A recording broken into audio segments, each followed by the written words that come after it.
Salut et bienvenue à tous dans cette nouvelle émission sur le plateau 3ABN français. Aujourd'hui, j'ai l'immense privilège d'accueillir Dr Maritain Boutrin avec nous, qui va partager son savoir, son expertise, si je peux dire, sur le sujet de la santé mentale chez les jeunes. Marie-Claire, bonjour et bienvenue. Bonjour Angélique, merci de m'avoir sur le plateau. Alors en effet, j'aurais quelques petites questions pour toi, si tu me permets. Quels sont les impacts des problèmes de santé mentale en France et en Outre-mer sur la population, notamment chez les jeunes? Et comment, selon toi, ont-ils évolué depuis 2020, depuis la pandémie? Ok. Eh bien, selon les statistiques, on voit que la population française a toujours eu des problèmes au niveau de la santé mentale. Quand je dis problème, c'est-à-dire que les taux sont quand même assez conséquents et ça représente une dégradation de la santé mentale en général. Mais les populations qui sont vraiment les plus touchées, ce sont les adolescents. En général, c'est de 11 à 17 ans et puis après les jeunes adultes qui vont, je crois, jusqu'à 24 ans, 18 à 24 ans. Et c'est là où on voit vraiment que la santé mentale se dégrade plus quand on regarde les différents groupes de la population. Donc clairement, il y a un problème. Et enfin, il faudrait vraiment voir qu'est-ce qui se passe et quelles sont les causes, enfin, les facteurs qui contribuent un petit peu à tout ça. Maintenant, en Outre-mer, bon, les statistiques sont un petit peu différentes. Donc, bon, c'est toujours un petit peu les mêmes groupes qui sont les plus atteints. Mais il faut dire aussi qu'en Outre-mer, les causes, ce qui se passe, c'est différent. Donc, selon les environnements, la santé mentale change ou alors, voilà, elle est affectée. Et donc, de quelle manière le bien-être mental influence-t-il la santé physique? Et aussi, quels sont les effets négatifs d'une mauvaise santé mentale, notamment sur nos jeunes? Alors, la santé, tu m'as demandé comment la santé mentale affecte la santé physique. Ben, beaucoup, par exemple, chez les jeunes, il y a quand même des taux élevés de dépression. Donc, quand je suis dépressive, est-ce que j'ai envie d'aller faire de l'exercice physique, ce qui est très bon pour la santé? Non, je n'ai pas trop envie. Donc, on verra un abaissement de la participation des activités physiques. Donc, en général, quand on fait du sport, ça, à la fin, on a une poussée d'endorphine, donc on se sent mieux, il y a un bien-être.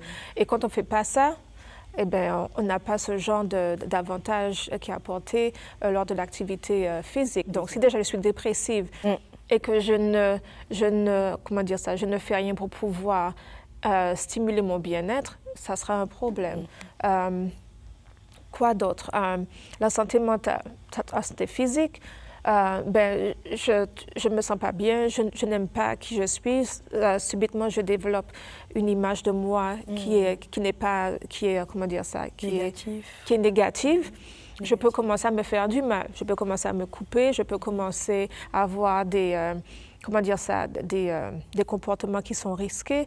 L'estime de soi qui diminue. Voilà, l'estime de soi qui diminue. Je peux commencer à prendre beaucoup plus de risques qui ne sont pas vraiment nécessaires. Genre, bon, je ne m'aime pas, je vais voir comment est-ce que je peux me pousser à bout. Je vais commencer à prendre des drogues ou alors... enfin, mais tout ça, ce sont des comportements extrêmes. Et c'est dû à la santé mentale, donc l'image de soi. Aussi, la santé mentale, je ne me sens pas bien dans ma peau. Je vais essayer de compenser mon problème émotionnel par, je ne sais pas, quelque chose qui, je pense, me fait plaisir. Donc, je vais peut-être commencer à manger plus qu'il le faut. Ou alors, il y a aussi, par exemple, l'anorexie, où je vais me focaliser sur mon poids. Donc, la santé mentale influence beaucoup la santé physique parce que ce que l'on pense, comme on dit, ça commence dans la tête et nos actions sont des démonstrations de ce qui se passe dans la tête. Donc, si dans la tête, ça ne va pas, eh bien, dans le corps, ce que je vais faire, ça va se démontrer aussi de manière négative, d'une manière ou d'une autre. Alors, est-ce que tu peux nous en dire plus concernant le manque de sommeil, par exemple, que ça peut engendrer, ou encore donc tu as évoqué la dépression, mais la fatigue, les perturbations, est-ce que tu as d'autres informations à donner à ce sujet? Oui, alors, bon, chez les gens, alors quand on regarde les facettes les plus troublantes, ou alors celles que l'on voit, les facettes majeures au niveau de la santé mentale chez les jeunes, par la dépression, déjà, c'est beaucoup parce qu'il y a des jeunes qui, comment dire ça, au niveau scolaire, il y a une atteinte au niveau scolaire parce qu'ils vont avoir des troubles de concentration, ils auront des difficultés de, comment dire ça, de communiquer, ils vont se décourager beaucoup plus facilement. Donc, au niveau scolaire, là, ça va déjà avoir une chute négative, enfin, une chute, ce qui est négatif aussi. Mais il y a aussi, par exemple, le suicide. Il y a beaucoup de jeunes qui se suicident. Et tout ça, c'est, comme on dit, c'est un suivi d'un début soit d'anxiété ou de dépression. Et le problème, c'est qu'ils ne parlent à personne, tout reste en dedans. Donc, il n'y a personne pour les aider, pour leur donner les outils pour pouvoir gérer les émotions, comprendre un petit peu ce qui se passe et comment contrecarrer des fois les pensées négatives. Et ils arrivent à un moment où ils se disent, bon, c'est trop. Pour moi, c'est mieux de ne plus être là que d'être là parce que être là, c'est trop. Et on arrive au suicide. Le nombre de statistiques des jeunes qui appellent au secours, qui appellent les lignes, parce qu'il y a aussi des lignes de secours pour le suicide, il y a vraiment une augmentation des jeunes qui appellent pour pouvoir dire je me sens pas bien, j'ai envie de me suicider. Donc, le suicide, c'est aussi une facette que l'on a aussi. Et puis, il y a aussi les troubles du comportement alimentaire ou alors aussi addictif. Alors, comme je disais, tout commence dans la tête. Alors, s'il y a un problème, je ne me sens pas bien dans ma peau, ça va te transmettre sur la manière dont je me vois. Donc, en général, cette facette de la santé mentale, c'est pas seulement passager, ça dure pendant plusieurs mois, voire des années. Et ça diminue les capacités, l'estime de soi et comment dire ça, la présence même des jeunes. Et il y a aussi certains symptômes physiques que l'on voit. Par exemple, si c'est la boulimie, en général, comme on dit, il y a des crises où ils mangent. Et puis après, ils disent, oh, non, je dois évacuer tout ça. Donc, ils vont avoir une réaction qui est, comment dire ça, excessive. Donc, quand on regarde, il y a beaucoup de, comment dire ça, quand la santé mentale est normale, c'est comme si on est au milieu, il y a un équilibre. Quand ça se perd, c'est soit dans une extrême ou dans l'autre. C'est soit en excès, je fais plus de ce que je dois faire, alors je fais moins ce que je... Voilà. Donc, ça se représente aussi au niveau comment dire ça, de la nourriture. Donc, par exemple, la boulimie, je vais avoir beaucoup dans une courte durée. Et puis après ça, je me dis, ah là là, surtout parce que des fois, la boulimie, elle est reliée aussi à l'anorexie chez certaines personnes. Donc, ils se disent, ah ouais, j'ai trop mangé et maintenant, ça fait trop, donc je vais essayer de retourner là où je devais être. Alors, qu'est-ce qu'ils vont faire? Soit ils vont se forcer à vomir, ou alors ils vont prendre des laxatifs, ou alors ils vont prendre d'autres composés chimiques pour avoir d'autres, comme on dit, évacuer, ou alors ils vont se mettre à avoir de l'exercice physique qui est excessif, intensif, et tout ça, ce n'est pas équilibré. Parce que ça devient un extrême, en fait. Voilà. Et c'est ça la santé mentale. La santé mentale, c'est quand on a un déséquilibre, on perd, comme on dit, le repère que l'on a. Et puis, il y a un gros déséquilibre qui s'installe. Et des fois, ça commence tout doucement. Ça peut commencer avec de l'anxiété. Après, je vais manger beaucoup. Et puis après, si ce n'est pas vraiment traité ou alors suivi, ça peut devenir soit la boulimie ou alors l'anorexie selon les tendances qui se développent. Donc voilà, et quand on regarde par exemple pour ce genre de comportement, c'est surtout chez les femmes, chez les filles. Les hommes pas trop beaucoup. Donc il faut aussi voir que les femmes au niveau du sexe féminin, il y a aussi cette, comment dire ça, ces standards de l'aspect physique. Il faut que je sois belle, il faut que j'ai un corps, comme on dit, un corps mannequin. il faut que je quand même ça. L'image de soi est vraiment plus importante. Voilà. Enfin, je dirais plus important, mais ça compte énormément l'image que les autres peuvent avoir de nous. Voilà, exactement. Je dois faire attention à qui je suis, comment je me présente et à quoi je ressemble. Exactement. Les standards de beauté sont vraiment poussés sur les femmes et des fois les hommes c'est pas aussi. Même si tout cela est subjectif, ne le rappelons. Voilà, c'est subjectif. Donc mais... voilà, donc ce sont les gens qui pensent comme ça veut pas dire que c'est vrai. Donc on voit aussi donc les femmes, s'il y a au niveau de la santé mentale ces problèmes-là, eh bien, on verra beaucoup plus de, de déséquilibre à ce niveau-là, au niveau du comportement alimentaire. Voilà. Sinon, il y a aussi des comportements à risque, les troubles addictifs. Alors là, des comportements à risque, bon, les jeunes en général, on voit, par exemple, on va dire, enfin, certains, c'est pas tout le monde, mais quand on atteint l'adolescence, en général, il y a des jeunes qui aiment prendre plus de risques. Donc, il y aura un petit peu plus de casse-cou, comme on dit. Ils vont, au lieu d'avoir, par exemple, de rouler à 20 km/h, ils vont aller essayer de faire 50, 60, 80.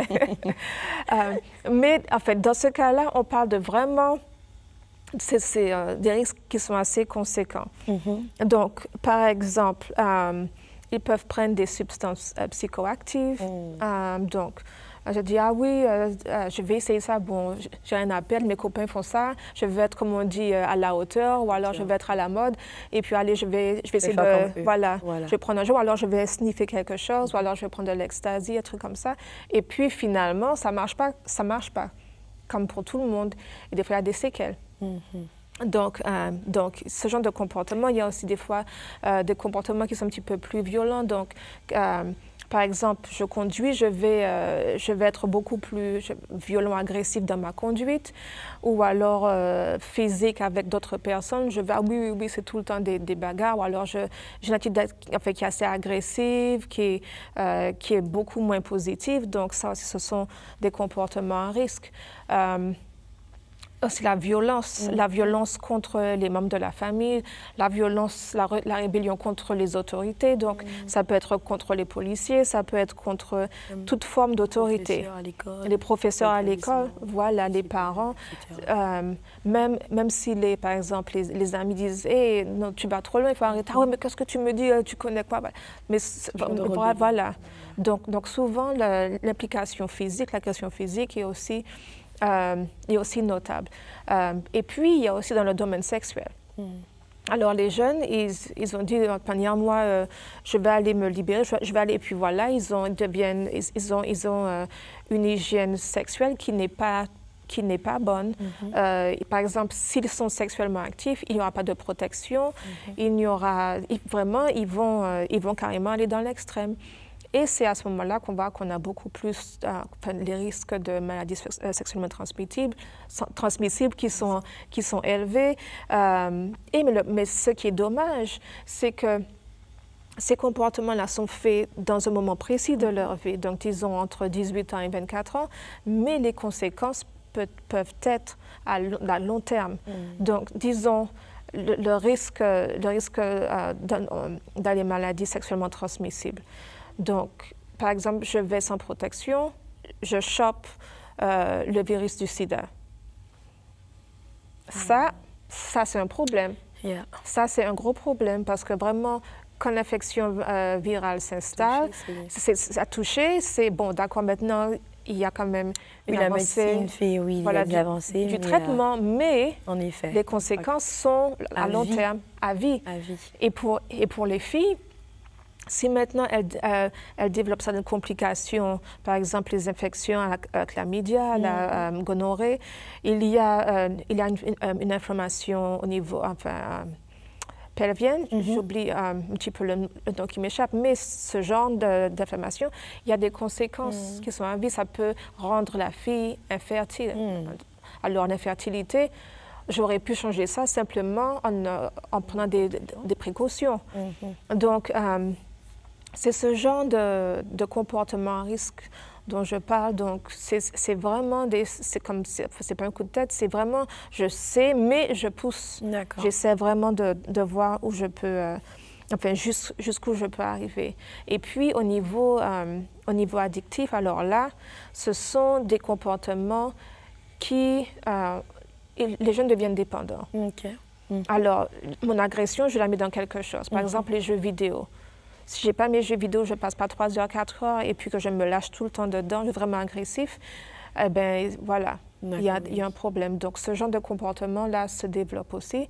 Et ça, c'est un problème, parce que maintenant, si on veut retirer, comme on dit, le dispositif qui nourrit ce genre de comportement, voilà, c'est un bien-être malsain, si je peux dire. Voilà, en effet. Parce que on développe des émotions qui sont temporaires, mais la santé mentale n'est plus équilibrée. Seulement attachée à cette dépendance. Et sans cette dépendance, nous n'avons pas ce bien-être, ce réconfort. En effet. Exactement. Alors, ça aussi, c'est un problème. Et puis la dernière facette au niveau de la santé mentale chez les jeunes, elle est plus rare que celle que je viens de mentionner, mais il y a aussi la schizophrénie. Donc, mais ça c'est beaucoup plus rare et en général, les symptômes, c'est que la personne, comment dire, sa perception de la réalité est troublée. Et puis les comportements sont conséquents, donc ils n'arrivent plus à trop juger les choses bien qu'il le faut. Et il peut y avoir des manifestations qui sont soit productives, genre hallucinations, mais c'est, comme on dit, c'est vraiment, comment dire ça, c'est vraiment visuel, le délire, les hallucinations, ou alors ça peut être passif. Et dans ce contexte-là, les gens se retirent, ils restent dans leur coin. Et au niveau des relations, on voit qu'il y a vraiment, comment dire ça, une baisse des interactions sociales. Et puis, bon, si ce n'est pas vraiment surveillé ou traité, on peut avoir vraiment des psychoses, mais vraiment des cas extrêmes. Mais ce n'est pas la majorité des étudiants qui ont la schizophrénie. Donc, les autres facettes dont j'ai parlé avant, ça vraiment, c'est beaucoup plus... commun. Voilà, beaucoup plus commun, voilà. Alors, pendant que tu parlais, Sam, tu as évoqué l'aspect de... aller à l'extrême. Alors, selon toi, lorsque je vais répéter les exemples que tu as donnés, le fait que ce soit prendre de la drogue ou aller à l'extrême, boire, ou ne serait-ce que même la conduite, en faire comme les autres et tout faire à l'extrême. Selon toi, penses-tu que cela, vu que nous parlons de santé mentale, que intérieurement cela reflète un mal-être intérieur et cela se reproduit par cet même, tu as évoqué même pour la violence physique envers les autorités, la famille, les parents. Donc, penses-tu que cela est vraiment lié à un mal-être intérieur? Je pense que c'est un mal-être intérieur. La personne ne va pas dire. C'est ça, avec la santé mentale, le problème, c'est que les personnes ne vont pas toujours chercher de l'aide pour en parler. Donc, tout reste à l'intérieur. Donc, il y a des émotions, il y a comment on dit, mal-être, enfin, un ressenti. Et on n'en parle pas avec quelqu'un, donc c'est comme, voilà, donc ça reste, ça s'accumule, et puis ça arrive un moment où on commence, avant que ça explose, des fois, on voit comment apparaître certains symptômes. Et puis c'est vraiment, il n'y a pas de communication, et bien là, ça va vraiment exploser. Donc, oui, donc le mot, ça peut être oui. Donc, être extrême, se comporter de manière extrême, ça peut être aussi. Mais il y a aussi des personnes qui sont capables, ce qu'on appelle, c'est la dépression à haute fonctionnalité. Donc, la personne, elle est dépressive, mais elle fonctionne apparemment normalement. Donc, personne ne peut pas, si on ne connaît pas, si la personne ne le dit pas, tu vois, c'est compliqué à voir. Voilà, ne le dit pas, on ne sait pas. Et je me rappelle l'histoire, c'était une jeune, très belle, très intelligente, avec un très bon travail. Et elle, vraiment, elle était même Miss, je crois. Elle avait eu elle avait réussi à être couronnée dans une compétition de beauté, tout ça. Et puis un jour, là, on l'a retrouvée morte, elle s'était suicidée. Et pendant tout ce temps-là, elle avait une dépression à haute fonctionnalité, donc on ne savait pas. Mais haute personnalité, c'est ça le nom? Voilà, donc on fonctionne très bien, mais en dedans... Une belle façade, du coup. Voilà, c'est une façade, mais en dedans, il y a beaucoup de choses, des pensées. Donc, en général, les gens sont très intelligents parce qu'ils savent à quoi la dépression ressemble, donc ils ne veulent pas montrer aux gens. Les signes. Mais ça ne veut pas dire qu'il n'y a rien. Donc, vraiment, la responsabilité, l'effort sont... Les jeunes, il faut en parler. Et c'est vrai que la société, on a beaucoup, comment dire ça, il y a un gros stigma, comme on dit, une honte de parler de nos pensées. Mais il vaut mieux en parler avec les professionnels que de garder et puis après se rendre compte qu'on commence à avoir des comportements qui sont vraiment déséquilibrés.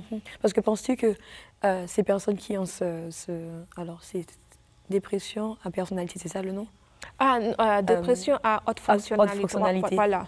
Donc, penses-tu que ces personnes, donc pour nous, ce qui nous concerne, c'est les jeunes qui ont cette façade. Alors, au fond d'eux, penses-tu que c'est qu'ils n'ont pas envie de demander l'aide, ils ne veulent pas que les autres sachent qu'ils traversent ces moments difficiles. Donc, c'est pour ça qu'ils arrivent à camoufler. Donc, ça peut être ça, ou alors... En général, c'est parce que, enfin, comme j'ai dit, elles sont très intelligentes. Donc, en général, les personnes ne savent pas. Et puis, l'image... Que ça reflète de quelqu'un de faible, peut-être. Voilà. Donc, ils ont une image qui est très bonne. Donc, les gens, comme on dit, les gens les respectent. Ah ouais, mais tu es vraiment belle. Tu fais vraiment des choses qui sont très bien, très intelligentes. Si c'est un homme, tu es très beau. Vraiment, tu fais de bons trucs. Donc, ils reçoivent des compliments, mais ils arrivent vraiment bien à masquer ce qui se passe.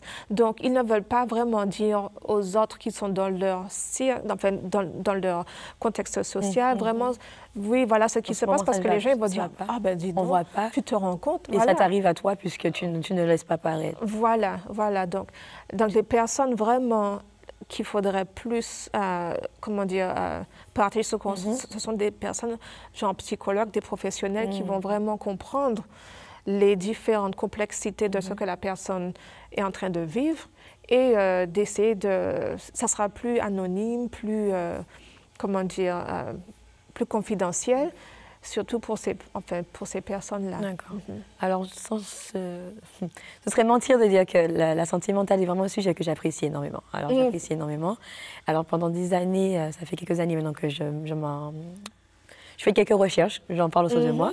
Et il est vrai que lorsque j'en parle avec des jeunes ou même des plus grands ou pas, c'est souvent perçu comme une honte. Dire que ça ne va pas. Malheureusement, on arrivait à aussi dans cette période, même si les schémas commencent à se briser, que en tant que personne noire, nous ne pouvons pas le dire des fois, que ça paraît, on est faible. Et pour avoir questionné plusieurs fois des jeunes pour demander qu'est-ce qu'ils en pensent, comment traiter cela, comment ils auraient aimé quel apport, quelle aide que nous pouvons apporter. Et souvent, que la réponse qui émerge à chaque fois, c'est « je me sens faible. Je me sens faible, je ne veux pas que les gens sachent que je passe par un moment difficile. Et cela fera de moi une personne faible. » Et je pense à ça parce que lorsque tu as évoqué Désolée, je reviens dessus parce que je n'avais jamais entendu ça auparavant. Rappelez-moi le nom, pardon. La dépression à haute fonctionnalité. Et je pense qu'il y en a beaucoup de nos jeunes qui en souffrent et qu'on ne saura jamais, malheureusement. On n'en saura jamais. Et tu as évoqué l'exemple de cette Miss. Et c'est du jour au lendemain qu'on trouve un décès qui s'est suicidé, qui s'est ôté la vie. Et on ne savait pas. Et c'est vrai ce que tu as dit par rapport... Enfin, là où j'enseigne, c'est une université où la majorité des élèves sont noirs. Je me rappelle aussi, quand j'étais plus jeune, au niveau culturel, dans le contexte noir, mais je ne sais pas, je ne vais pas dire que c'est seulement dans les groupes, soit caribéens ou alors outre-mer, mais parce que je sais aussi qu'en France, enfin, là où j'étais à Paris, dans d'autres contextes, que c'est aussi vrai. Au niveau du stigma, comme tu as dit, c'est comme si c'est une honte. Et le problème avec... c'est ça que les statistiques montrent aussi. Les jeunes, la plupart des jeunes, quand ils savent qu'il y a un problème, ils n'osent pas en parler, pas parce qu'ils ne veulent pas changer ou alors chercher de l'aide, c'est à cause du regard de l'autre. Et donc, selon toi, pourquoi? C'est le stigma. Parce que je pense que, comme tu as dit, la conception, c'est que si tu n'arrives pas à gérer dans la tête, tu es faible. Voilà, ils ont mis un poids, ils ont attaché une étiquette. Tu dois réussir, que tu dois être fort dans la vie. Voilà, fort dans la vie. Et malheureusement, au niveau religieux, il y a aussi un stigma parce que j'ai beaucoup entendu. Par exemple, ah oui, si tu as des pensées négatives, machin, tu n'as qu'à prier que Dieu va t'aider. En effet. Oui, Dieu aide. Mais ça ne veut pas dire que... on est exempté d'aller voir chercher de l'aide. On est exempté d'aller... Alors, c'est pas parce que, par exemple, alors, je me casse le bras, je vais prier, et puis je vais dire, Seigneur, je sais que tu vas me guérir. Voilà, Seigneur, guéris-moi. Parce que oui, il veut le faire, je ne vais pas à l'hôpital, je ne vais pas mettre de plâtre, tout ça. Ben non. Alors, si on le fait pour la santé physique, pourquoi est-ce que la santé mentale, est-ce que c'est un problème? Ça ne devrait pas être un problème. La différence, c'est que physique, on voit, mental, on ne voit pas.